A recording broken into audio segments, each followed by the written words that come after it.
Sebenarnya currency string itu udah barang lama sekali itu ya. Pertama kali saya dengar currency string itu dari orang namanya Tom Yeoman. Itu tahun berapa itu ya? Itu dia juga salah satu orang yang dulu ngetop eh, soal news trading ya, teman-teman ya. Namanya Tom Yeoman, dia orang Kanada. Currency strength method basically ya perbandingan ya, perbandingan antara currency tunggal. Jadi kita itu intinya begini loh. Intinya kalau currency strength itu kita akan membeli currency yang paling kuat dan menjual currency yang paling lemah. Ya, karena disitulah logikanya kita akan punya probabilitas yang tertinggi. Jadi misalkan ada 10 currency misalkan, ya kan, US dollar, pound sterling, euro, yen dan lain sebagainya. Nah, nanti akan dilihat, ini yang paling kuat mana? Oh, yang paling kuat dolar misalkan. Lalu yang paling lemah mana? Ternyata yang paling lemah itu katakanlah pound sterling misalkan. Ya udah, kita akan jual GBP USD. Gitu aja sebenarnya konsep dasar dari currency strength meter. Yes. Apakah ada prop firm yang seleksinya gratis? Nggak ada dong. Tidak ada dong. Kalau gratis mereka dapat uang dari mana? Ya, teman-teman ya.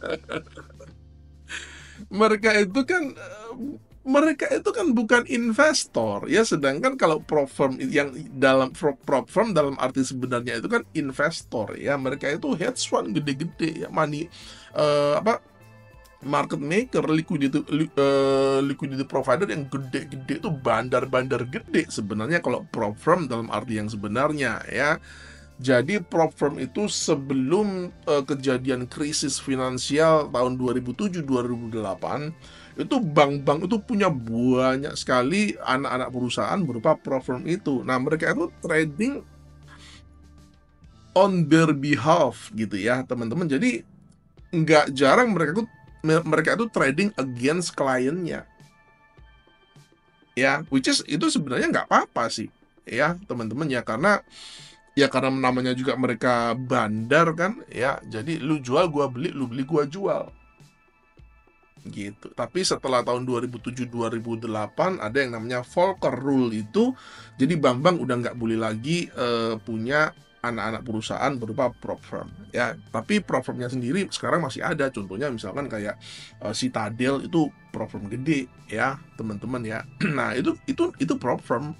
Tapi kalau golongannya yang XTMO, MyForex Fund, terus apalagi funded talent dan lain sebagainya, sekarang banyak muncul bermacam-macam, itu sebenarnya namanya funded firm ya. Sebenarnya funded firm juga nggak cocok sih, mereka itu kan mereka tuh kan dapat duit dari uang pendaftaran seperti yang saya sudah jelaskan sebelumnya ya, lalu uangnya itu diputer buat bayar yang profit gitu. Mainnya di akun demo ya.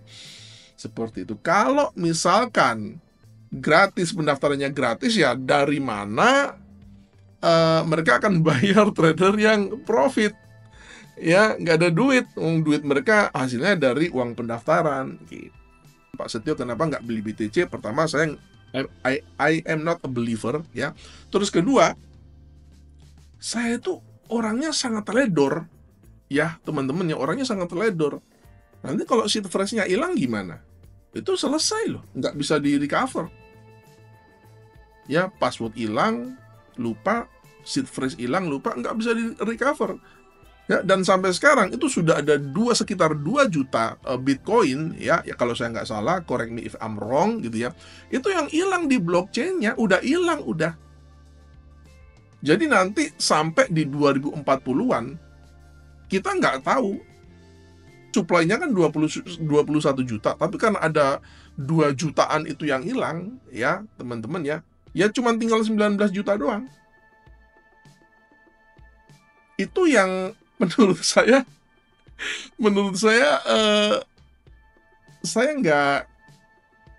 nggak suka di situnya ya, teman-teman ya. Kalau buat saya begitu. Tapi memang apa alasan Bitcoin menjadi aset yang primadona sekarang ya, teman-teman? Pertama, kalau kita melihat dari 2004 itu Januari ya, itu ETF ya. Jadi BlackRock dan teman-temannya itu mereka apply ETF-nya Bitcoin dan disetujui. Nah, itu membuat memang pasar kripto menjadi primadona ya teman-teman. Artinya orang melihat ini ada penerimaan nih, ada acceptance dari institusi sekelas BlackRock gitu, meskipun BlackRock nggak pegang satupun kripto ya teman-teman ya. Ya dia memang bikin ETF kan memang ya untuk cari komisinya doang ya, dia sendiri nggak pegang aset Bitcoinnya ya. Oleh karena itu ketika dulu pernah juga orang ngomong BlackRock udah masuk loh, udah masuk ke Bitcoin loh, iya kan loh, BlackRock itu masuk ke ETF-nya tapi dia nggak hold asetnya, jangan salah ya teman-teman ya. Begitu, yang hold aset itu orang-orang semacam Michael Saylor ya, MicroStrategy itu dia hold asetnya. Nah, memang BlackRock juga punya saham di MicroStrategy, tapi dia tidak punya exposure secara langsung ke Bitcoin-nya. Jadi ETF-nya itu dia cuma menyediakan layanan saja, dia cuma cari komisinya doang. Semakin banyak orang yang bertransaksi di ETF Bitcoin-nya BlackRock, iShare Bitcoin itu ya dia komisinya semakin gede, itu aja. Tapi apapun itu artinya adalah penerimaan kripto di institusi-institusi yang bergengsi. Nah, itu yang buat kripto menjadi terkerek ya. Secara sentimen dia menjadi terkerek, plus Donald Trump ya teman-teman. Pemerintahan Donald Trump itu sangat pro kripto, jadi ya nggak heran kalau harganya naik ya. Itu sentimen positifnya itu. Saya di channel YouTube saya itu banyak orang yang mengkritik, nggak apa-apa sih ya, mengkritik, wah ngapain bahas metode banyak-banyak gitu ya. Ya dunia berkembang ya, analisa teknikal itu berkembang terus di berbagai macam platform, itu berkembang terus. Orang nggak diem loh, market tuh nggak diem. Jadi itu untuk beradaptasi. Anda di bisnis manapun nggak ada yang diem. Anda kalau diem aja kegiles. Ya, Anda kalau diem aja kegiles di bisnis manapun itu sama saja, hukum alamnya seperti itu. Ya, jadi kalau Anda, saya cuma hanya mau satu metode, ya nggak apa-apa juga sih. Artinya memang gonta-ganti metode itu memang salah. Ya, akan tetapi kalau Anda berharap pakai satu metode aja lalu Anda bisa pakai selamanya, fakta sejarah tidak mengatakan seperti itu. Ya, fakta sejarah mengatakan market itu sangat-sangat dinamis. Apa yang bekerja di masa lalu itu belum tentu bekerja di masa sekarang, apalagi di masa depan. Jadi kalau kita tidak mengupgrade skill kita, berharap bahwa hanya dengan satu metode kita bisa pakai selamanya, kita ongkang-ongkang kaki, udah duit masuk, seterusnya nggak perlu lagi belajar, nggak perlu lagi mengupdate diri, yaitu saya kira ya kalau Anda mau percaya hal itu nggak apa-apa sih ya. Cuman kalau saya nggak percaya. Bang, coba buat entry TPSL-nya maksimal 4 poin. Soalnya kebanyakan kita modalnya minim. Ini di gold ya. Anda pakai aja TF kecil. Ya, Anda pakai aja TF kecil, Hendy. Anda mau, masalahnya begini loh ya. Kita itu kan, ini saya berasumsi Hendy ini tanya soal gold ya.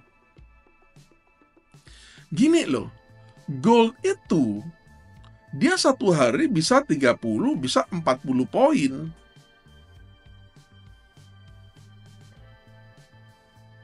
Katakanlah 40 poin, 400 pips. Kalau Anda ambil 4 poin, itu 1/10-nya. Ya nggak apa-apa juga. Cuman Anda main ambil yang di TF 1 menit. TF 5 menit. Anda pakai, paling enak pakai price action deh kalau yang begitu-begitu. Ya. Anda coba lihat di TF hourly misalkan. ATR-nya aja kalau nggak salah 6 poin. Satu candle artinya, satu candle itu 6 poin. Satu buah candle tuh rata-rata 6 poin. Lah kalau Anda SL-nya 4 poin, ya berarti Anda memang nggak cocok main di TFH1. Anda pindah aja ke M1 atau M5 mungkin. Anda cari ATR-nya berapa. Ini kita making sense ya, teman-teman ya. Kalau itu, jadi kalau 4 poin, katakanlah begini loh ya, teman-teman ya. Kalau kita mau ambil standarnya itu, katakanlah stop loss itu 2 ATR. Nangkep ya? Jadi kalau misalkan kita ke time frame H1 yang ATR-nya itu 60 pips, stop loss-nya itu berapa idealnya? 120 pips alias 12 poin karena 2 ATR. Ya. Jadi dalam menentukan TP stop loss itu ada hitung-hitungannya. Dan hitung-hitungannya itu bukan 1 poin, 2 poin, 3 poin. Enggak, hitung-hitungannya itu ya menurut chart yang sedang kita buka atau chart eksekusi kita.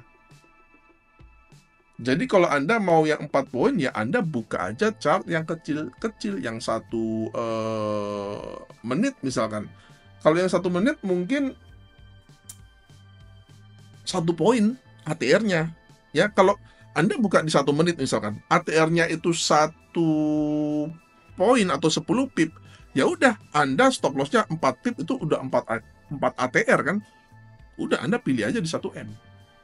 Untuk gold ya, teman-teman ya. Untuk pair yang lain of course beda-beda. Oke, Pak, apa ada ya orang yang hidup dari trading?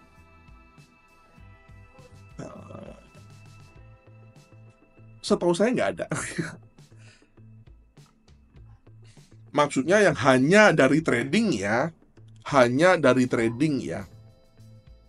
Kalau yang dia trading iya, IB iya, bisnis iya, kelas iya, IB iya, grup VIP iya, nah itu banyak. Saya termasuk di situ. Bisnis iya, YouTube iya, IB iya, gitu. Tapi kalau cuma trading, saya nggak pernah nemu sih. Ya, saya nggak pernah nemu sih. Yang klaim banyak. Yang klaim mungkin banyak gitu ya. Cuman kalau dari sekedar klaim orang, emang kita bisa percaya. Ya kan? Kan itu masalahnya. Ya, dan di zaman media sosial begini orang bisa gampang aja kan lempar-lempar statement. Dari dulu saya tanya orang-orang yang ngomong trading for a living. Contohnya mana sih? Contohnya mana? Yang bener-bener dia hanya penghasilannya dari trading, nggak ada. Dari dulu nggak ada yang pernah. Contohnya mana? Nggak ada.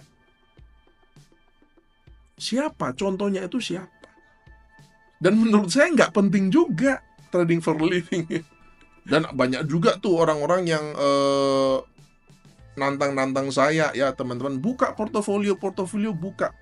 Dalam hati saya bilang, emangnya lu siapa? Iya kan? Emangnya lu siapa? Lu nggak suka channel gua, ya udah nggak usah lihat kan, beres. Saya kan nggak jualan apa-apa. Iya kan? Ya paling IB doang. Jualan kelas juga udah enggak. Titip dana apalagi? Iya kan? Nah, ngapain lu minta-minta portofolio gua? Beberapa orang tuh aneh ya teman-teman ya. Ngapain lu minta portofolio gua? Kecuali kalau saya ini titip dana ya teman-teman ya, atau memberikan layanan copy trade atau sinyal berbayar, nah baru Anda boleh minta portofolio, at least portofolio sinyal ya. Portofolio sama portofolio sinyal itu beda loh ya teman-teman ya. Jadi kalau yang Anda lihat di MQL5 itu portofolio sinyal, bukan portofolio dalam artian hartanya dia gitu, hasil tradingnya dia yang secara transparan, enggak.